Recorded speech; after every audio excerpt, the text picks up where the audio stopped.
김계홍의 인생 스케치.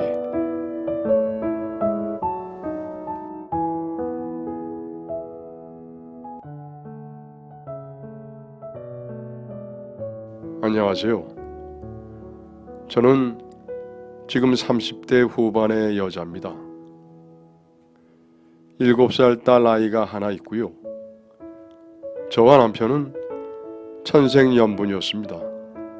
아니, 그 일이 있기 전까지는 그렇게 믿었습니다. 직장 생활을 하다 만난 남편은 그때도 항상 적극적이었으며 예의 바르고 심성이 좋기로 유명했던 사람이에요. 그런 고해에 제가 마다할 이유가 없었겠죠. 그런 사람이 저를 좋아해 준다는 사실만으로도 저에게는 어마어마한 감동과 기쁨이었답니다. 그렇게 시작된 연애에 저희는 연애 때부터 사랑이 넘쳤고 결혼하고 나서는 더더욱이 깨가 쏟아지게 그렇게 살았습니다. 불행이라는 단어는 저희에게 어울리지 않았고 항상 웃고 행복했던 기억만 가득했습니다. 더군다나 시댁 친정 식구들까지 전부 성격이 유하신 분들이라 가족끼리도 너무 친해서 정말 문제라고는 찾아볼 수 없는 완벽한 가정을 이루게 되었습니다. 저희 집은 평범한 집이지만 남편 집안은 대대손손 물려받은 재산이 어마어마할 정도로 부유한 집안이었습니다. 딱 하나 단점이 있다면은 늘 재산 자랑을 쉬지 않고 하신다는 거였죠. 그래도 대충 귀엽게 보고 넘어갔습니다.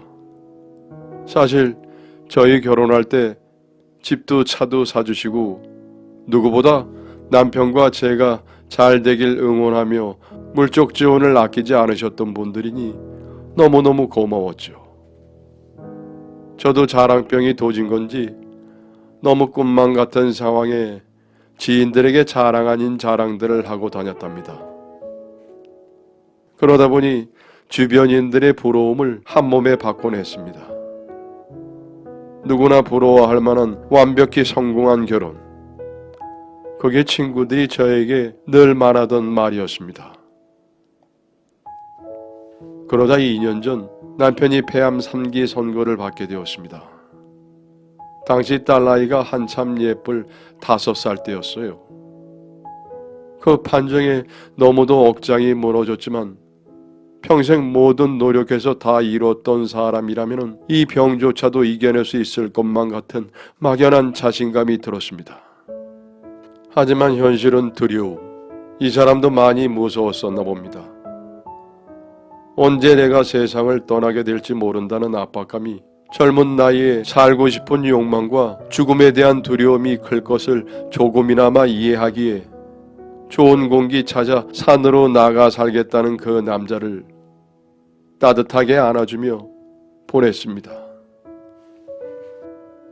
물론 그렇게 떠나보내고 나서 남편 자리, 아빠 자리의 공백은 당연히 컸지만 투병 중에도 늘 우리 가족만을 걱정하며 타지에서 사업체를 내어 금전적인 걱정을 덜어주며 노력하던 남편에게 정말 형용할 수 없을 만큼 고마움이 들었습니다. 감동이었죠. 그런데 시간이 흐를수록 뭔가 이상한 조짐이 들었습니다.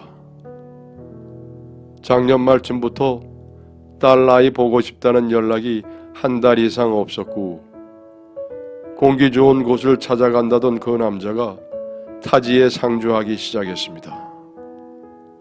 아무리 바빠도 아이 생각도 좀 해주지, 본인 몸 생각도 좀 하지,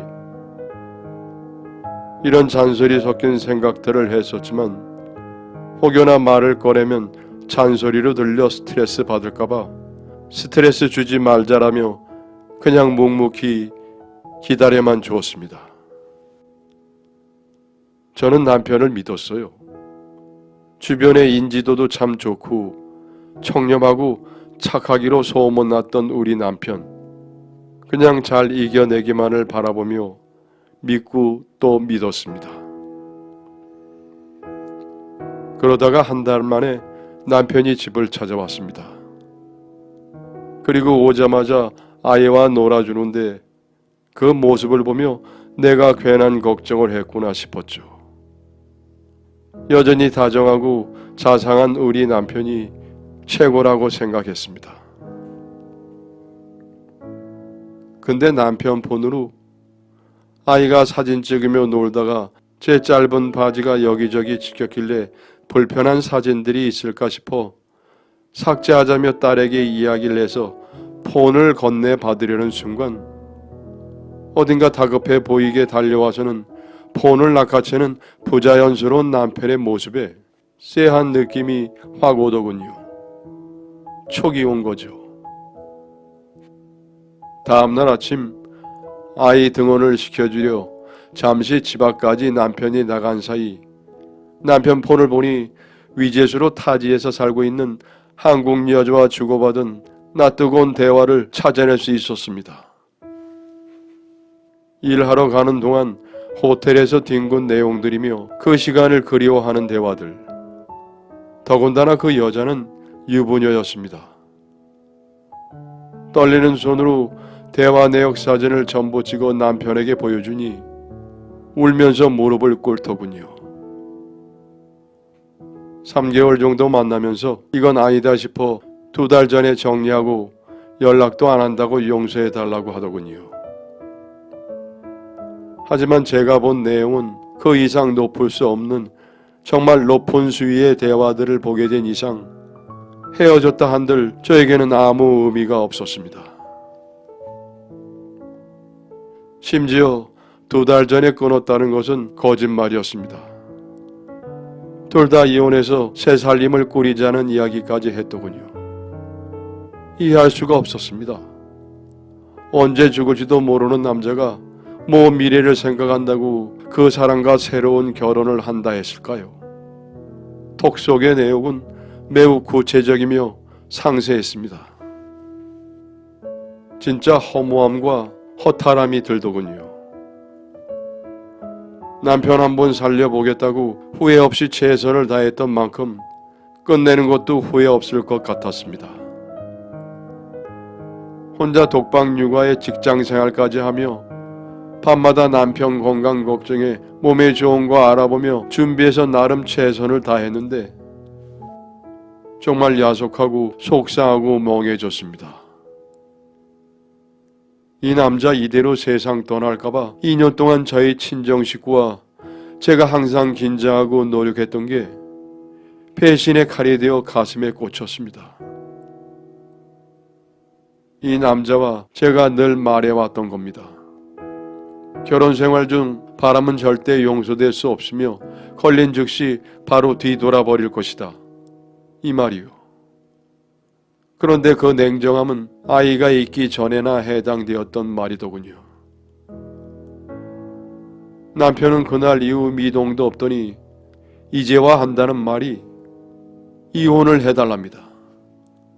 어차피 자기는 인생이 얼마 안 남았을지도 모르고 드디어 내가 너무도 사랑하는 사람을 만나게 되었다며 그 사람과 지내며 살고 싶다 합니다.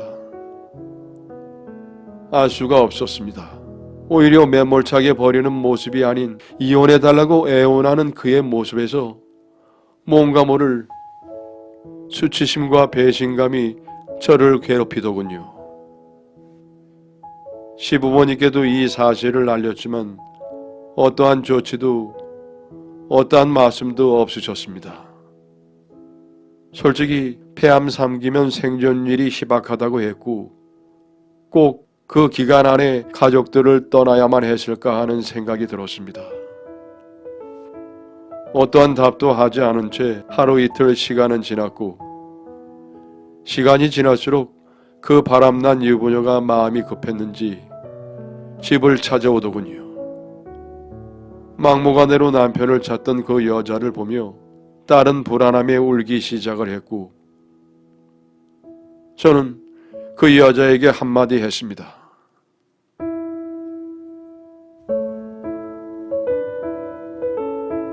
여러분의 사연을 기다리고 있습니다. 내용은 제한이 없고요. 구독과 좋아요는 저에게 큰 힘이 됩니다.